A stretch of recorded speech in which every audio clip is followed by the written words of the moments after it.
पहले हैं प्लेटो और इनका सिद्धांत या बात था अनुकरण सिद्धांत।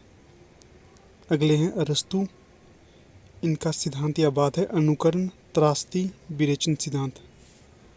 अगले हैं लोंजाइनस, इनका सिद्धांत है उद्दांत सिद्धांत।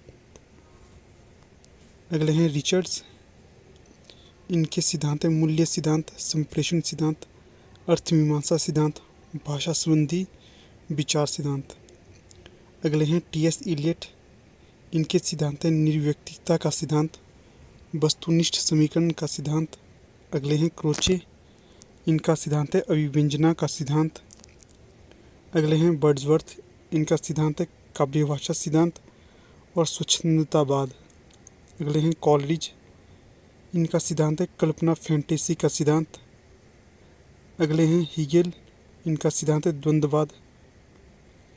अगले हैं कार्ल मार्क्स, इनका संबंध है द्वंद्वात्मक भौतिकवाद से। अगले हैं जॉर्ज लुकाज, इनका संबंध है महान यथार्थवाद से। अगले हैं कुर्बे एवं फ्लावेयर, इनका संबंध है यथार्थवाद से। अगले हैं एमिली जोला, इनका संबंध है प्राकृत रूपी यथार्थवाद से। अगले हैं क्लिंथ ब्रुक्स, इनका संबंध है विडंबना और विसंगति और अंतर्विरोध से। अगले हैं एलन टैट, इनका संबंध है तनाव से। अगले हैं सस्यूर, इनका संबंध है संरचनावाद से। अगले हैं जॉक दरिदा, इनका संबंध है उत्तर संरचनावाद और विखंडनवाद से। अगले हैं कॉलरिज, इनका संबंध है कल्पना सिद्धांत से। अगले हैं विलियम्स एम्पसन, इनका संबंध है एम्बिग्यूटी और अनेकार्थवाद से। अगले हैं बीके बिम्साट, इनका संबंध है सार्वभौमिक मूर्ति विधान से।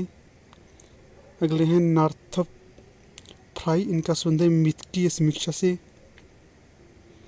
अगले हैं रॉबर्ट पेनवारिन, इनका संबंध है विरोधाभास से। अगले हैं स्केलोवस्की, इनका संबंध है अजनबीपन से। अगले हैं आंद्रे ब्रेता, जो फ्रांस से हैं, और दूसरे हैं हर्बर्ट रीड, इनका संबंध इंग्लैंड से हैं और इन दोनों का संबंध है अति यथार्थवाद से। अगले हैं लॉरेंस, इनका संबंध है अंतश्चेतनावादी यथार्थवाद से। अगले हैं कार्ल मार्क्स, इनका संबंध है मार्क्सवादी यथार्थवाद से। अगले हैं फ्राइड, इनका संबंध है फ्राइडियन यथार्थवाद और मनोवैज्ञानिक यथार्थवाद से। अगले हैं फ्लावर्ट, इनका संबंध है कुत्सित यथार्थवाद से। अगले हैं डेकार्ट और लॉक, इनका संबंध है दार्शनिक यथार्थवाद से। अगले हैं रॉबर्ट पेनवारेन, इनका संबंध है आयरनी से।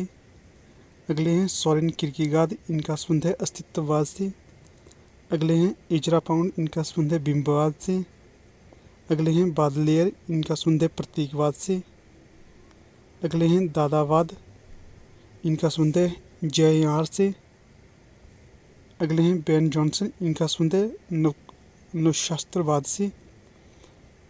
अगले प्रमुख आलोचक हैं, यहाँ पर इनके कुछ सिद्धांत बताए हैं जिनका इन्होंने प्रवर्तन किया है। जैसे सबसे पहले हैं नई समीक्षा के जनक, ये हैं टी.एस. इलियट। अगले हैं नई समीक्षा का सर्वप्रथम प्रयोग स्पिनगार ने किया है। अगले हैं नई समीक्षा शब्दावली का नामकरण, ये रैनसम ने किया है। अगले हैं उत्तर आधुनिकता नामकरण, ये ल्योतार ने दिया है।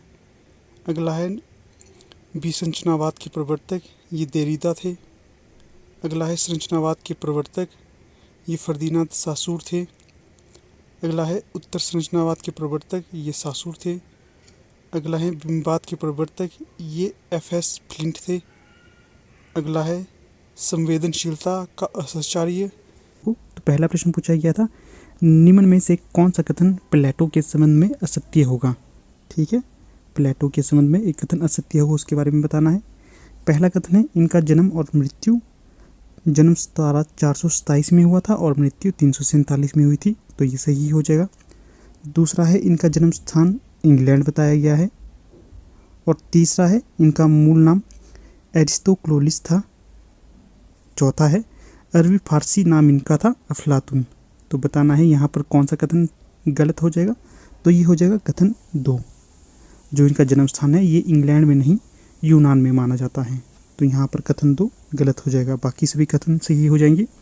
आप देख सकते हो किस प्रकार से एक ही प्रश्न में 4 प्रश्न आपके बन जाते हैं, इसलिए ये प्रश्न महत्वपूर्ण हो जाते हैं। ठीक है, अगला क्वेश्चन है, प्रत्ययवादी या आतंकवादी दार्शनिक के तौर पर किसे जाना जाता है?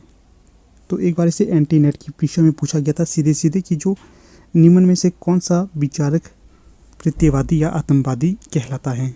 तो विकल्प में थे प्लेटो, अरस्तु, इलियट या रिचर्ड्स। तो यहाँ पर सही विकल्प हो जाएगा प्लेटो को प्रत्ययवादी या आतंकवादी भी कहा जाता है।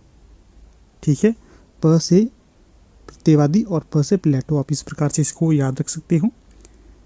2 का सही विकल्प ए हो जाएगा। तीसरा प्रश्न है, कौन सा विद्वान अपने राज्य से कवि या साहित्यकार को निष्कासित करना चाहता था? तो ये प्रश्न बहुत ही इंपॉर्टेंट है, बहुत सी बार आपने इसे पढ़ा भी होगा कि कौन सा ऐसा विद्वान था जो कवि या साहित्यकार से उतना प्रेम नहीं करता था, उन्हें अपने राज्य से बाहर निकालना चाहता था। तो विकल्प में थे अरस्तु, ड्राइडन, प्लेटो या ये सभी। तो यहाँ पर जो सही विकल्प होना था, जो कवि या साहित्यकार को अपने राज्य से बाहर निकालना चाहता था, तो वो था प्लेटो। अगला क्वेश्चन है, इयोन, गणतंत्र और लॉज किसकी रचनाएं हैं? इयोन, गणतंत्र और लॉज ये 3 रचना है, विश्व प्रसिद्ध रचनाएं हैं ये। तो बताना है कि इनके रचनाकार का नाम क्या है। विकल्प में है अरस्तु, ड्राइडन, इलियट या प्लेटो। तो यहाँ पर जो सही विकल्प हो जाएगा तो वो हो जाएगा विकल्प डी, प्लेटो। जो इयोन, गणतंत्र, लॉज रचनाएं हैं ये प्लेटो की रचनाएं हैं। अगला क्वेश्चन है 5, इसमें पूछा गया है अरस्तु का जन्म कब और कहाँ हुआ था? तो जो अरस्तु थे इनके जन्म के बारे में इस प्रश्न में पूछा गया है। विकल्प में है 384 ईस्वी पूर्व मकदूनिया में, 322 ईस्वी पूर्व यूनान में, 384 ईस्वी पूर्व इंग्लैंड में या 322 ईस्वी पूर्व इंग्लैंड में। तो यहाँ पर आपको सही विकल्प का चयन करना है। तो यहाँ पर सही विकल्प हो जाएगा विकल्प ए, 384 ईस्वी पूर्व में मकदूनिया जो कि यूनान में है, यहाँ पर अरस्तु का जन्म हुआ था। ठीक है, इसको भी आपने याद रखना है, इंपॉर्टेंट प्रश्न है ये।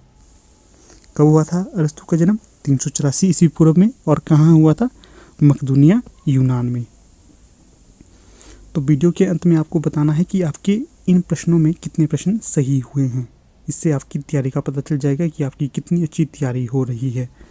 अब तो आपको पता ही होगा जो LT टेट की डेट आ ही गई है और कमीशन की भी आपको इसकी डेट पता है कि कमीशन कब होगा LT का, इसलिए आपको अपनी तैयारी स्ट्रॉन्ग करनी है। ठीक है ना।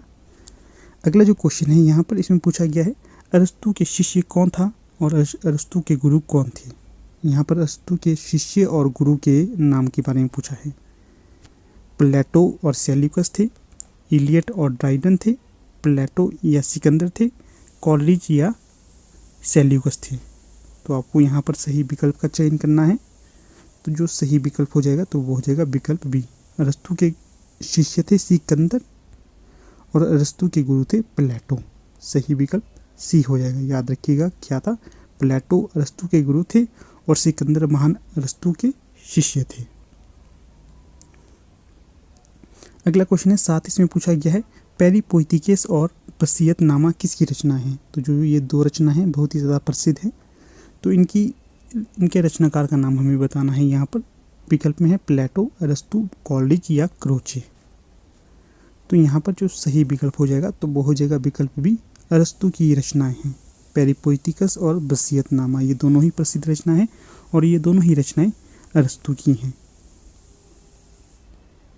अगला क्वेश्चन है 8, इसमें पूछा गया है मिमेसिस शब्द का क्या अर्थ होता है? तो जो शब्द है यूनान का शब्द है ये मिमेसिस। तो इस शब्द का हमने अर्थ बताना है कि क्या अर्थ होगा इसका। तो विकल्प में है विवेचन, अनुकरण, अभिज्ञान या चरित्र। तो यहाँ पर जो सही विकल्प हो जाएगा तो वो हो जाएगा अनुकरण। मिमेसिस का अर्थ होता है अनुकरण। यहाँ से आप इस शब्द का अर्थ इस प्रकार से भी निकाल सकते हो। यहाँ पर म 2 बार लिया गया है, एक अनुकरण यहाँ पर हुआ है, एक अनुकरण यहाँ पर हुआ, म 2 बार आया है। इस प्रकार से आप मिमेसिस का अर्थ अनुकरण ले सकते हो। ठीक है। अगर आपको इस वीडियो का PDF चाहिए तो आप हमारे टेलीग्राम ग्रुप के साथ जुड़िए। उसका लिंक आपको व्हाट्सएप जो आपका डिस्क्रिप्शन बॉक्स है यहाँ पर मिल जाएगा। व्हाट्सएप का भी मिल जाएगा और टेलीग्राम का मिल जाएगा, दोनों का डिस्क्रिप्शन बॉक्स में लिंक मिल जाएगा, वहाँ पर जाकर आप इन्हें ज्वाइन कीजिएगा। अगला क्वेश्चन देख लेते हैं। अगला क्वेश्चन है 9 पेरिहुप्स किसकी रचना है? तो कौन सी रचना? पेरिहुप्सुस किसकी रचना है? विकल्प में है अरस्तु, प्लेटो, लोंजाइनस या ड्राइडन। तो यहाँ पर जो सही विकल्प हो जाएगा तो वो हो जाएगा लोंजाइनस की। ठीक है। अगला क्वेश्चन है 10, इसमें पूछा गया है उदात्त महान आत्मा की प्रतिध्वनि है। क्या कथन है? उदात्त महान आत्मा की प्रतिध्वनि है, ये किसने कहा था? विकल्प में होंगे अरस्तु, कॉलरिज, क्रोचे या लोंजाइनस।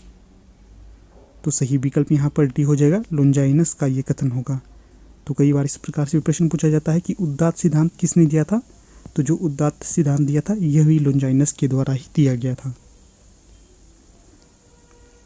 अगला क्वेश्चन है 11, इसमें पूछा गया है विलियम वर्ड्सवर्थ के संबंध में असत्य कथन कौन सा होगा? पहला कथन है इनका जन्म 1770 में हुआ था। दूसरा कथन है इनका जन्म अमेरिका में हुआ था। और जो तीसरा कथन होगा तो ये होगा 1798 में इन्होंने लिरिकल बैलेट्स नामक एक काव्य रचना लिखी थी। तीसरा है द प्रिल्यूड, इनका अंतिम संग्रह है। तो यहाँ पर आपको सही उत्तर बताना है कि सही उत्तर क्या होगा। तो यहाँ पर सही उत्तर हो जाएगा विकल्प बी। जो विलियम वर्ड्सवर्थ थे इनका जन्म स्थान अमेरिका नहीं इंग्लैंड होगा। ठीक है, इसको याद रखिएगा, ये महत्वपूर्ण होगा। यहाँ से कई बार प्रश्न पूछा जाता है कि विलियम वर्ड्सवर्थ के दोस्त का क्या नाम था जिनके साथ उन्होंने लिरिकल बैलेट्स नामक रचना लिखी थी? तो उनके दोस्त का नाम था कॉलरिज। ये देखिए काफी सारे ऐसे कैंडिडेट हैं जो तैयारी कर रहे हैं यूजीसी नेट हिंदी की। इनके लिए अलग से व्हाट्सएप ग्रुप बनाया गया है। यहाँ पर जो लिंक आपको इसके कहाँ मिलेंगे, डिस्क्रिप्शन बॉक्स में लिंक मिल जाएंगे। वहाँ पर आपको डेली यूजीसी नेट से संबंधित पीडीएफ इत्यादि दी जाती है। जो भी इंपॉर्टेंट स्टडी मैटर होता है वो आपको वहाँ पर प्रदान किया जाता है। तो आप जुड़ सकते हैं और अपनी तैयारी को और भी बेहतर कर सकते हैं इस व्हाट्सएप ग्रुप के साथ जुड़ के। बाकी एलटी टेट वालों के लिए भी अलग से ग्रुप बना हुआ है, एलटी कमीशन वालों के लिए भी बना हुआ है। उनके लिंक भी आपको डिस्क्रिप्शन बॉक्स में दे दिए गए हैं, तो आप उनके साथ भी जुड़ सकते हो। फिर देखिए वीडियो को एंड करने से पहले एलटी टेट जून 2025 के लिए हमारा ऑनलाइन बैच चला हुआ है। किसी की कोई भी क्वेरी इससे संबंधित है तो यहाँ पर जो हमारा व्हाट्सएप नंबर दिया गया है इस पर आप व्हाट्सएप कर सकते हैं, या फिर वीडियो को पॉज करके भी आप इस सब चीज़ों को रीड कर सकते हो। आपको जुड़ना चाहिए और अच्छे से अपनी तैयारी करनी चाहिए, क्योंकि टेट अगर आपका क्वालिफाई है तो आप अच्छे से जो भी कमीशन यहाँ पर निकलेगा टीजीटी हिंदी वाला, तो आप उसमें अपना टारगेट स्थापित कर सकते हो। इसी के साथ साथ हमारा जो एलटी कमीशन के लिए बैच बैठा हुआ है इसमें भी आप एनरोल हो सकते हैं। इसकी भी जो सारी चीज़ें यहाँ पर लिखी गई हैं आप इसे पढ़ सकते हो। इसमें भी एनरोल होना चाहते हैं तो यहाँ पर जो व्हाट्सएप नंबर दिया गया है इसमें आप व्हाट्सएप करके इसकी जानकारी ले सकते हो। और यहाँ पर हमारे हार्ड कॉपी नोट्स भी अवेलेबल है। अगर आप इन्हें लेना चाहते हैं तो इसके लिए भी यहाँ पर व्हाट्सएप नंबर दिया गया है, इस पर आप कॉन्टैक्ट कर सकते हैं। ये जो हार्ड कॉपी नोट्स हैं अगर आप इन्हें लेते हो तो ये आपके घर सेंड कर दिए जाते हैं, घर में बैठकर आप इन्हें आराम से पढ़ सकते हो। और ये देखिए ये हमारा है नया चैनल, किसके लिए? यूजीसी नेट हिंदी की जो तैयारी कर रहे हैं उसके लिए नया चैनल बना हुआ है। आप लोग इसके साथ जुड़िए, इसे लाइक शेयर और सब्सक्राइब भी करते रहिए। क्यों? क्योंकि जितना आप इसमें प्यार बनाकर रखेंगे आपको उतना ही अच्छा स्टडी मैटर यहाँ पर आपको मिलता रहेगा। फिलहाल यहाँ पर भी आपको सारी यूजीसी नेट से संबंधित वीडियोस मिलती हैं। ठीक है, आपको दिखा देता हूँ। यहाँ पर देखिए ये सारी वीडियो आपको अवेलेबल कर दी गई है। ये इसमें क्या है, आपको प्रीवियस ईयर के क्वेश्चन पेपर भी करवाता हूँ, जो इंपॉर्टेंट टॉपिक होते हैं वो भी करवा देता हूँ, साथ में जो नया पाठ्यक्रम लगा है वो भी डिस्कस कर देता हूँ। सारी चीज़ यहाँ पर आपको मिल जाएगी फ्री ऑफ कॉस्ट। यहाँ पर अवश्य जुड़िए, अच्छे से अपनी तैयारी करते रहिए, क्योंकि जो चीज़ें जहाँ से आपको उपलब्ध हो रही है तो आपको वहाँ पर जाकर आपको उन चीज़ों का अवलोकन करना है, अच्छे से स्टडी करते रहना है। क्योंकि अगर कहीं पर आप चीज़ों का एनालाइज करते हैं, उनका अच्छे से पढ़ते हैं, नोट्स बनाते हैं, ये आपको भविष्य की तैयारी के लिए